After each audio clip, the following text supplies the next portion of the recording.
Burası Konoha kahvehanesi. Burada Naruto'yu biraz tiye alıyoruz.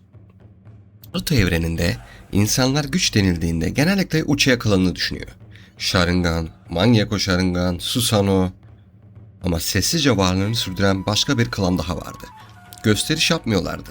Gücünü kanıtlamaya çalışmıyorlardı. Çünkü buna zaten ihtiyaçları yoktu. Bakugan, Naruto evrenindeki en eski doujutsulardan biriydi. Bazıları onun Sharingan'dan bile daha değerli olduğunu düşünüyordu. Peki o zaman neden Hyuga klanı hiçbir zaman Uchiha'ya kadar konuşulmadı? Neden dünyanın en güçlü gözlerinden birine sahip olmalarına rağmen tarihin merkezinde değillerdi?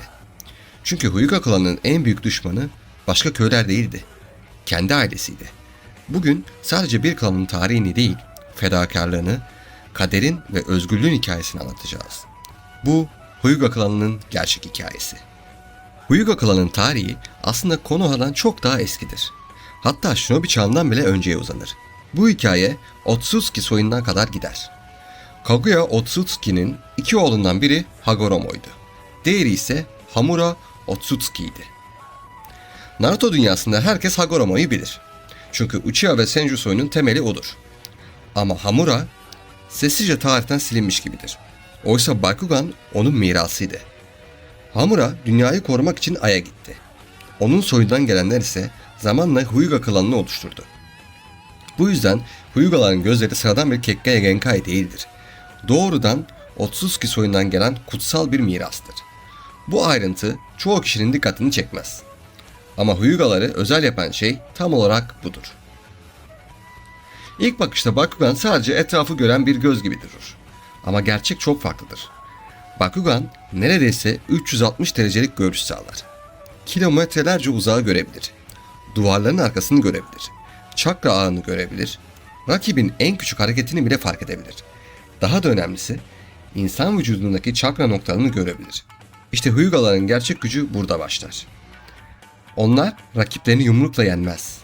Rakiplerin çakrasını kapatarak savaşırlar. Birkaç doğru darbe ve dünyanın en güçlü ninjası bile jutsu kullanamaz hale gelebilir. Gentle Fist, yani nazik yumruk. Adı naziktir ama etkisi hiç de öyle değildir. Çünkü dışarıda yara bırakmadan içeriden yok eder. Bu yüzden Hyuga'lar yakın dövüşte Konoha'nın en korkulan klanlarından biri haline geldi. Dışarıdan bakıldığında Hyuga klanı kusursuz görünüyordu. Saygın, güçlü, disiplinli. Ama bu düzenin arkasında acımasız bir sistem vardı. Hyuga klanı ikiye ayrılıyordu. Ana aile ve yan aile. Ana aile klanı yönetirdi. Bakugan'ın sırlarını korurdu. Kararları onlar verirdi. Yan aile ise onları korumak için yaşardı ve gerekirse onlar için ölürdü. Bu sadece bir gelenek değildi. Bir zorunluluktu. Çünkü yan aile üyelerinin alnında çocuk yaşta bir mühür vuruluyordu. Bu mühürün adı kafes kuşu mührüydü. Bu işaret sadece bir sembol değildi. Ana aile istediği an yan aile üyelerinin dayanılmaz acılar çekmesini sağlayabiliyordu. Hatta isterse onları öldürebiliyordu.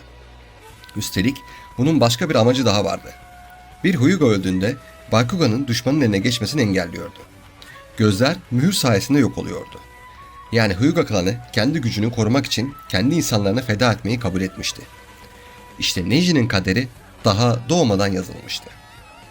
Hiyashi ve Hizashi ikiz kardeşlerdi. Yüzleri aynıydı, yetenekleri birbirine çok yakındı. Ama doğdukları birkaç dakika hayatlarını tamamen değiştirdi. İlk doğan Hiyashi oldu. Bu yüzden ana ailenin varisi seçildi. Hizashi ise yan aileye gönderildi. Tek fark doğum sırasıydı. Biri özgürdü, diğeri ise ömrünün sonuna kadar mühür taşıyacaktı. Hizashi bunu hiçbir zaman unutmadı. Ama kardeşine de kin beslemedi. Çünkü suçlu Hiyashi değildi. Suçlu sistemin kendisiydi. Yıllar geçti, iki kardeş baba oldu. Hiyashi'nin kızı Hinata, Hizashi'nin oğlu Neji ve tarih tekrar etmeye başladı. Hinata ana ailede doğdu. Neji ise daha çocuk yaşta kafes kuşu mührünü taşımaya başladı. O gün Neji'nin kaderi de mühürlendi. Bir gece Kumogokure'den gelen elçiler barış görüşmeleri için Konoha'ya geldi. En azından görünüşte öyleydi. Gerçek amaçları bambaşkaydı. Henüz küçük bir çocuk olan Hinata'yı kaçırmak istiyorlardı. Çünkü Bakugan'ı ele geçirmek istiyorlardı. Ancak Hiyashi bunu fark etti ve saldırganı tek hamlede öldürdü. Olay kapanmış gibi görünüyordu. Ama Kumagakure geri adım atmadı. Elçimizi öldürdünüz diyerek Hiyashi'nin cesedini istediler. Gerçek amaçları yine Bakugan'dı. Savaş kapıya dayanmıştı. Konoha zor bir karar vermek zorundaydı. Ve o anda bizim işe yaramaz Hokage de tabii ki sessizliğiyle beraber Hisashi ayağa kalktı, ben gideceğim dedi. İlk bakışta herkes onun kardeşi için öldüğünü sandı. Ama gerçek çok daha derindi. Hisashi bunu Hiyashi için yapmamıştı. Bunu oğlu Neji'nin geleceği için yapmıştı. Çünkü alnındaki kafes kuşu mührü sayesinde öldüğünde Bakugan yok olacaktı. Kumagakure hiçbir şey elde edemeyecekti. Ve gerçekten de öyle oldu. Hisashi öldü. Ama Hyuga'nın sırtı korunmuş oldu. Hisashi öldüğünde Neji henüz küçüktü. Ona söylenen tek şey şuydu. Baban ana aile için öldü. Neji bunu duyduğu gün hayatının değişemeyeceğine inandı. Çünkü ona göre insanlar doğdukları anda kaderlerini de seçemiyordu. Ana ailede doğanlar hayatları boyunca özgürdü. Yan ailede doğanlar ise ölene kadar başkalarının gölgesinde yaşayacaktı. Neji babasının kendi isteğiyle öldüğünü bilmiyordu. Bu yüzden yıllarca Hiyashi'den nefret etti. Hinata'yı küçümsedi ve kaderin değişemeyeceğine inandı. O artık sadece güçlü olmak istemiyordu. Sisteme meydan okumak istiyordu. Chunin sınavı başladığında herkes Hinata için endişeliydi. Çünkü rakibi Neji'ydi.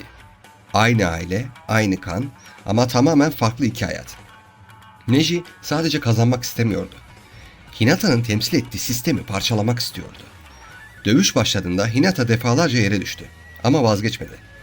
Tam o sırada Neji'nin söylediği söz Naruto tarihinin en unutulmaz cümlelerinden biri oldu. İnsan kaderinden kaçamaz. Neji buna gerçekten inanıyordu. Çünkü bütün hayatı bunun kanıtıydı. Ama o gün bir kişi onun bütün düşüncelerini değiştirecekti. Tabii ki de Naruto Uzumaki. Naruto da yalnız büyümüştü. Kimse ona inanmamıştı.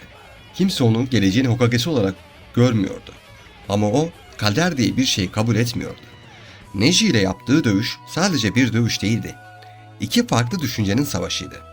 Bir tarafta doğduğun yer kaderindir, diğer tarafta kaderini kendin yazarsın. Ve kazanan Naruto oldu. Neji ilk kez yenildi.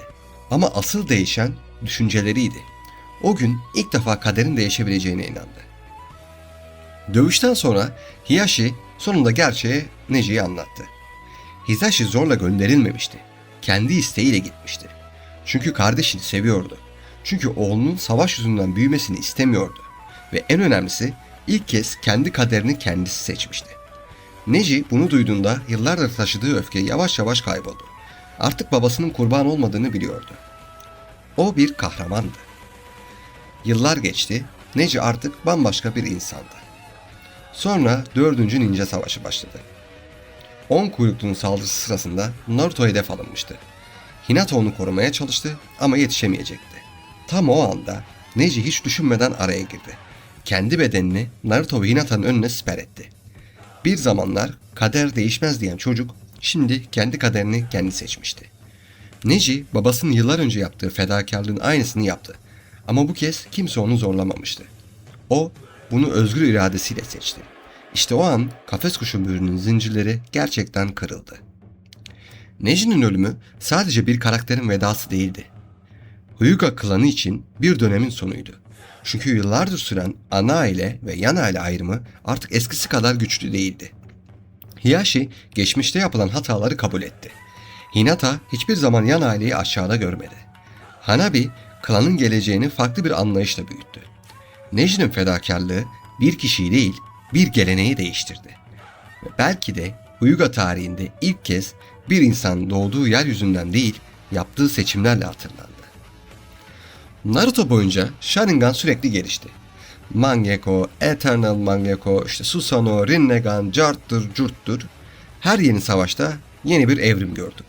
Ama Bakugan neredeyse hiç değişmedi. Oysa evren bize bunun çok daha büyük bir güç olduğunu göstermişti. Bakugan, Otsutsuki soyunun mirasıydı. Toneri Hamura ve daha sonra Boruto'da gördüğümüz birçok olay aslında Bakugan'ın hala tam olarak anlatılmadığını gösterdi. Belki de Kishimoto'nun en büyük eksikliğinden biri buydu. Çünkü Hyuga klanı hak ettiği kadar ön planda olmadı. Naruto evreninde hiçbir büyük klan kusursuz değildi. Uchiha kendi lanetiyle savaştı. Senju savaşlarda tükendi. Uzumaki dağıldı, paramparça edildi. Hyuga ise kendi kurallarıyla mücadele etti. Aslında bütün klanların ortak noktası aynıydı. En büyük düşmanları çoğu zaman dışarıdaki insanlar değildi, kendi geçmişleriydi. Bugün insanlar Hyuga klanını düşündüğünde genellikle akıllarına yalnızca Bakugan geliyor.